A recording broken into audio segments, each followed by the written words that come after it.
Hello everyone. Today we will be doing a dictation from Kailash Chandra magazine 1 transcription 4. I will start the dictation in 10 seconds.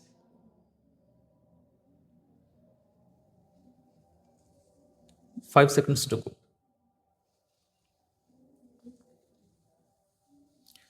Start. Sir, the Essential Commodities Act was passed 5 years ago, and when the minister yesterday came with an amending bill, we expected that he would give us a brief report on the working of this measure for the last few years. But unfortunately, we are kept in the dark in regard to the exact working of the Act and the nature of the difficulties the minister is facing. Sir, as far as I know, many of the provisions of this enactment have been observed more in violation by his agents at the state level. The food minister may be very earnest, may be very able, and may be very anxious to see that the various provisions of the Act are implemented in the most effective manner at the state level. But unfortunately, his agents at the state level are not equally enthusiastic or equally anxious to observe the provisions of this enactment. The most important objective of this enactment are to control the supply and distribution of commodities and to maintain a stable price level.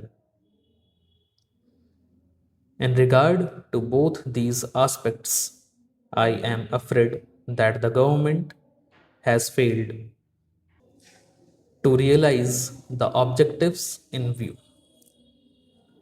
Some time passed when there was scarcity of food grains. Attempts were made to make procurement from certain wholesale merchants and from rice mills.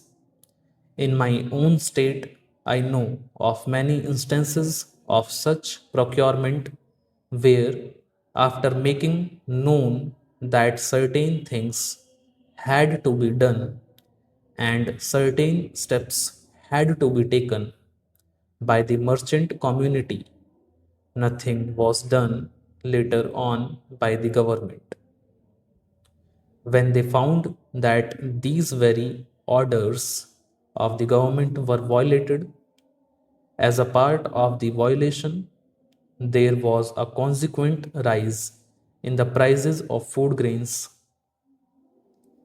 In respect of other commodities like iron and steel, paper, etc., we see a lot of speculative activities, but the provisions of the Act have not been brought to bear on them.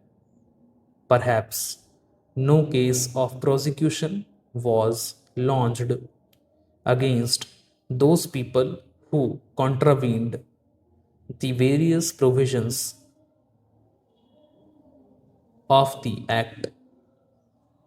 We are interested to know in how many cases the government have taken steps to prosecute individuals who have violated the various sections of the Act.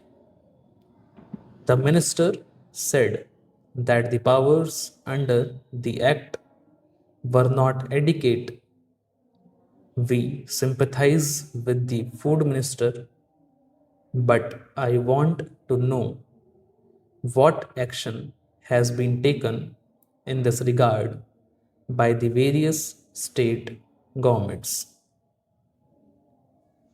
In regard to the amending provision, I want to know from the minister what would be his difficulty even if minor offences are taken to courts of law. For instance, the Motor Vehicles Act deals with various offences, both major and minor, and various minor offences under the Act are taken to courts and people are prosecuted.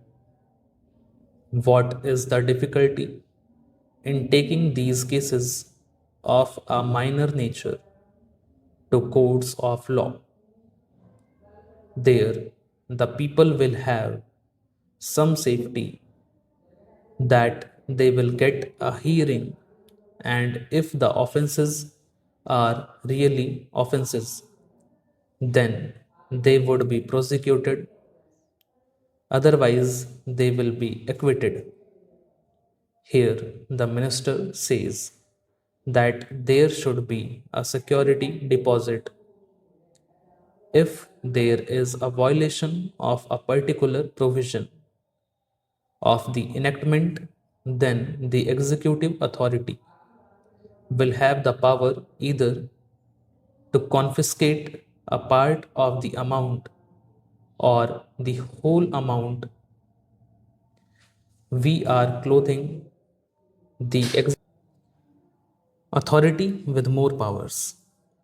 I do not grudge giving powers to the executive authority, provided they are used properly and effectively, and in a most fair manner. But unfortunately, there have been discriminations apart from the ineffectiveness of the various provisions. Wherever these provisions were used, there had been discriminatory use of these provisions against a few or in favor of a few. Normally, when officers are clothed with more powers, there is a large scope for corruption. I feel that it would be desirable to avoid such malpractices, and it would be desirable, I think, that even for minor offenses, the parties should have a chance to defend their actions. I do not think that this problem of dealing with minor offenses will become complex or complicated in any way if we take them to courts of law. I want a reply from the minister in what way he is suffering from a handicap in dealing with minor offenses or offenses of a technical nature. The honorable members made the point that even if this thing was acceptable to the House, he did not know what amount would be demanded as security. So, the minister should tell us what amount is normally expected from a licensee in all cases and what the offenses are which are of a technical or minor nature which he has in view. We are not told which are major offenses and which are minor offenses. Clarifications on these points are necessary. I wish that the act which came into effect long ago was implemented properly. I know that the minister here is very earnest in implementing it, but his colleagues at the state level and at the central level are disappointing him. Stop.